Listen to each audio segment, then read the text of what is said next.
이기주입니다.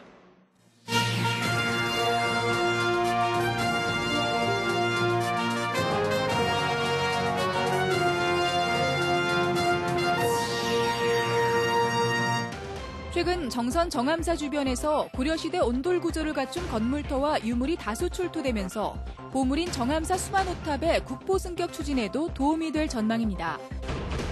양양공항 활성화를 위해 저비용 항공사인 플라이강원 면허 발급이 추진되고 있습니다. 삼수 도전 결과는 내년 상반기에 결정됩니다. 올 한해 강원교육계는 심한 홍역을 치렀습니다. 유치원과 초중고교 감사 결과 실명 공개는 파장이 컸습니다. 국방부가 일과 후 병사 외출을 허용하고 외박 위수 지역을 사실상 폐지하기로 하면서 접경 지역 주민들의 희비가 엇갈리고 있습니다. 시청자 여러분 안녕하십니까? 뉴스데스크 강원입니다.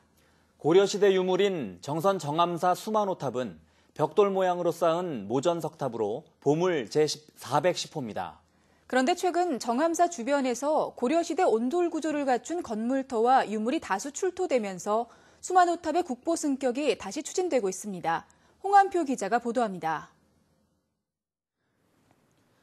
정성군 고안읍의 천년 고찰 정암사, 부처님의 진신사리를 모신 국내 5대 정멸 보궁으로 손꼽히고 있습니다. 정암사 산 중턱에는 보물 제410호 수만호탑이 자리 잡고 있습니다. 만호석으로 쌓은 탑이라는 뜻으로 잘 다듬은 돌을 벽돌처럼 쌓은 7층 모전석탑입니다. 청동으로 쌓은 상륜부는 온전한 모습으로 남아있습니다. 무엇보다 국보 제30호 분황사 모전석탑의 원형을 추정할 수 있고 세련된 형태미와 석탑의 황금 비율은 전문가들의 찬사를 받고 있습니다. 황금비에, 우리가 소위 얘기하는 황금비에 근접한 비율을 가지고 점차 이렇게 상승되면서 줄어들기 체감이 되기 때문에 밑에서 쳐다봤을 때 아름다움이 있는 겁니다. 그게. 최근 정암사 주변에서 완벽한 온돌 구조를 갖춘 고려시대 건물터와 건립 시기를 알 수 있는 유물이 발굴됐습니다. 이곳에서는 당시 정암사 상단부에 해당하는 유적과 유물들이 상당량 취소됐습니다. 특히 정암사의 실체와 수만호탑의 국보 승격을 뒷받침할 수 있는 명문 기와와 막새 기와도 발견됐습니다. 차기에는 하층부까지도 정밀 발굴 조사를 시행할 계획입니다. 그 시행 연도는 2020년도에 시작해서 준비할 계획입니다. 강원도에서는 월정사 석조보살 좌상과 오대산 상원사, 중창, 권선문이 문화재 가치와 역사적 근거를 확보해 국보로 승격했습니다. MBC 뉴스 홍한표입니다. 올해를 정리해보는 네 번째 시간입니다. 양양국제공항을 모항으로 하는 플라이강원은 운송면허 발급을 위한 세 번째 도전에 나섰습니다. 전국적으로 면허 발급 경쟁이 치열한 가운데 발급 여부는 내년 상반기에 결정됩니다. 김영호 기자가 보도합니다. 올해 5월 플라이강원은 플라이 양양에서 강원으로 이름까지 바꿔 항공운송 면허 발급을 신청했습니다. 국토부의 심사 기준이 강화되면서 지난달에야 본격적으로 심사 업무가 재개됐습니다. 삼수 도전에 나선 플라이강원은 400억 원의 자본금에다 항공기 확보 계획도 10대로 늘려 차별화된 사업 모델을 제시했습니다.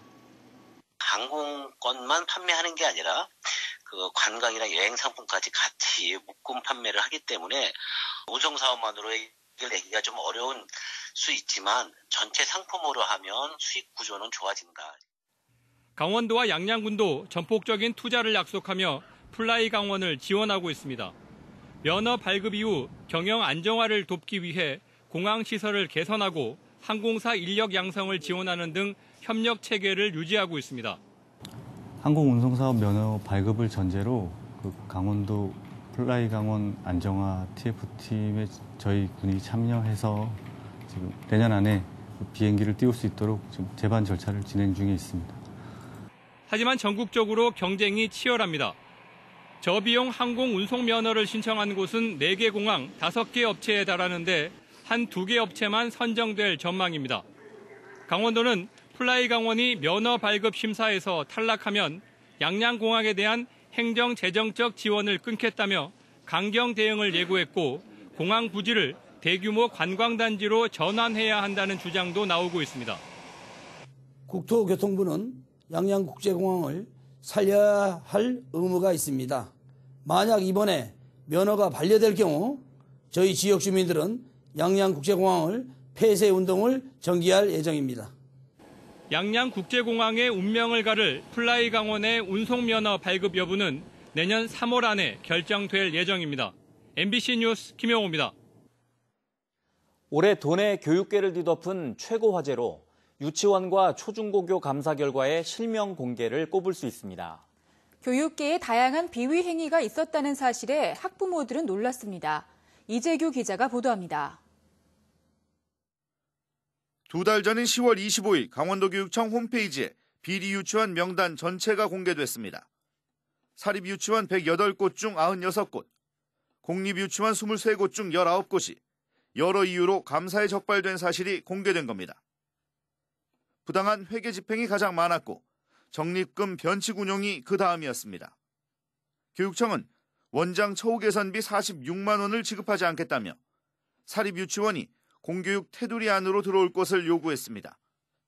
지난해 한 곳도 없었던 유치원 입학관리 시스템을 도입한 사립유치원이 47곳에 달했습니다. 하지만 유치원 공공성 강화를 위한 병설 유치원 확대 대책은 충분한 준비 없이 진행하다 일선 학교 현장에 반발을 부르기도 했습니다. 과학실 기타 이제 특별고실로 쓰고 있는 거거든요. 그런데 만약에 유치원 학급을 증설을 하려면 그러면 그 자리를 비우고서 최근에 공개된 초중 고등학교 감사 적발 명단도 충격적이었습니다. 1,400여 개 학교 중 1,100여 개 학교가 적발됐습니다. 70%를 넘습니다. 역시 회계 부정 행위가 가장 많았고 학생부 관리 등 민감한 성적과 직결된 부정 행위도 예상보다 많았습니다. 계속 이제 먼저 지적됐는데 다시 지적을 된다든가 그렇게 반복된다든가 그런 거는 좀 가중처벌도 하고. 공정해야 할 교육계에 이토록 다양한 비위 행위가 있었다는 사실에 학부모와 시민들은 분노했습니다. 강원도교육청은 내년 교육행정의 첫째 목표를 공교육의 책임 강화로 잡았습니다. 하지만 추락한 공교육의 신뢰는 이런 구호보다 만연한 교육 비리에 교육당국이 제대로 대응하고 있다는 신호를 준 뒤에야 회복될 수 있을 겁니다. MBC 뉴스 이재규입니다. 국방부가 일과 후 병사 외출을 허용하고 외박 위수 지역을 사실상 폐지하는 방안을 발표했습니다. 내년 상반기에 시행될 예정인데 접경 지역 주민들의 희비가 엇갈리고 있습니다. 김상훈 기자가 보도합니다. 내년 2월부터 병사들은 평일 일과 후에 외출을 할 수 있게 됐습니다. 5시 반부터 9시 반까지 4시간 동안 한 달에 2번 이내로 가능합니다. 병사들이 자기 개발이나 개인 용무를 목적으로 부대 밖으로 나갈 수 있게 된 겁니다. 또 병사들의 외박 지역 제한도 사실상 폐지됩니다. 부대에서 2시간가량 떨어진 지역까지 외박 지역이 확대됩니다. 또 부대별 여건에 따라서 어떤 시행을 일률적으로 지정하는 것을 제한 사항이 많다고 판단해서 현재 보고드린 대로 지역 맞춤형으로 해당 부대장과 지역과 어떤 협의를 통해서 국방부의 이런 조치에 대해 접경 지역은 희비가 엇갈리고 있습니다. 상인들은 평일 일과 후 병사 외출은 반기지만 위수 지역 폐지에 대해서는 여전히 부정적인 입장을 보였습니다. 시범으로 그때 한번 나왔었는데 그때도 이제 손님들도 많이 늘었고요. 저희 같은 경우도 그리고 주변에서도 많이 좋다고들 하시더라고요. 그래서 인구가 점점 줄어드는데 군인까지 이수 지역을 풀어준다면 이 작은 군인들은 모두 다 이게 어떻게 접경 지역 지자체들은 위수 지역 폐지를 급박하게 진행할 경우 충격이 큰 만큼 외박 인원을 점진적으로 늘리는 방안을 원하고 있습니다. 동시에 지역 상인들과 바가지 요금 근절과 서비스 개선에 나서고 군장병 세대의 기호에 맞는 시설과 교육을 제공할 계획입니다. 춘천이나 이제 서울 쪽이나 가서 외박을 즐기지 않더라도 양구에서 다 해결할 수 있도록 지금 이제 스크린 야구장이라든가 아니면 VR 게임장을 지금 설계를 들어갔습니다. 국방부의 병역문화 혁신 조치가 군부대 의존적인 접경 지역 경제에 어떤 영향을 미칠지 주목됩니다. MBC 뉴스 김상훈입니다.